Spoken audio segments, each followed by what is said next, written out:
Water is a resource shared by all.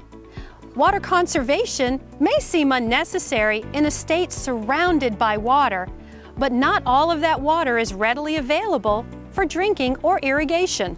Hi, I'm Mary Ann Krasovich. Did you know that more than 90% of water used in Florida is groundwater that comes from underground aquifers?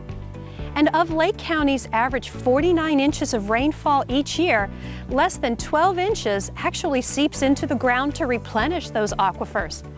However, more than 50% of residential water use in Florida occurs outdoors each month. Using water wisely outside the home promotes healthier lawns and landscapes and conserves our precious water resource.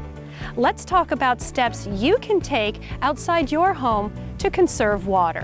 When it comes to your lawn, here are some things to keep in mind. First, make sure you're in compliance with current watering restrictions. During daylight savings time, you can water up to 2 days a week. If your address is an odd number, you can water on Wednesdays and Saturdays. If your address is an even number, you can water on Thursdays and Sundays. When Eastern Standard Time kicks in November, you can water 1 day per week, and that is your weekend day, either Saturday or Sunday. Your grass will tell you when it wants water. Take a look at the grass blades. If they're folded in half, now it's time to water. If you're walking through your yard and you see your footprints left behind you, then it's time to water. If you look across your lawn and you see a blue haze, then it's time to water.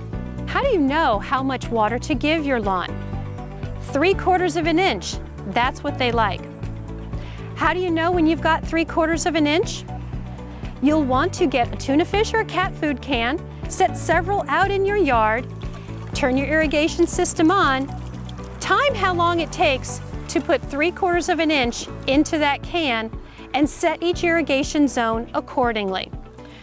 The time of day best for watering your lawn? Watering early in the morning helps the plants to dry off more quickly, preventing fungus. Here's another tip for saving water outdoors. Set your mower blades to the highest setting possible, at least 4 inches. Allowing your grass to grow at least 3 inches high helps to protect the roots and conserve water. When it comes to fertilizer, you can water in your fertilizer application according to the directions. However, you must follow Lake County's fertilizer ordinance, which states between June 1st and September 30th, you cannot use a fertilizer containing nitrogen or phosphorus, and it must be a minimum of 50% slow release. Also, you must maintain a 15-foot maintenance-free buffer zone if you are on a lake shoreline. And consider adding 15 feet on top of that as a low maintenance zone. When choosing plants for your landscape, be sure to do a little bit of research before you go to the plant nursery. You want to buy drought-tolerant plants, but you also want to get plants that will fit your yard. If you have a sunny yard, buy plants that do well in the sun. If you have a shady yard, make sure you buy plants that do well in the shade. You also want to be sure to select Florida-friendly plants. Right plant, right place. Mulch is a very important part of any water-wise landscape. Mulch, as it decomposes, adds nutrients back into the soil. It helps to maintain the soil temperature and soil moisture and keeps weeds down so the weeds don't compete with your plants. The best types of mulch to use: pine bark mulch, which is a renewable resource, or Melaleuca mulch, which is an invasive species down south and makes a great mulch for your yard. Many people like to use rock. However, rock doesn't provide you with as many of the benefits we just mentioned. The best time to use rock?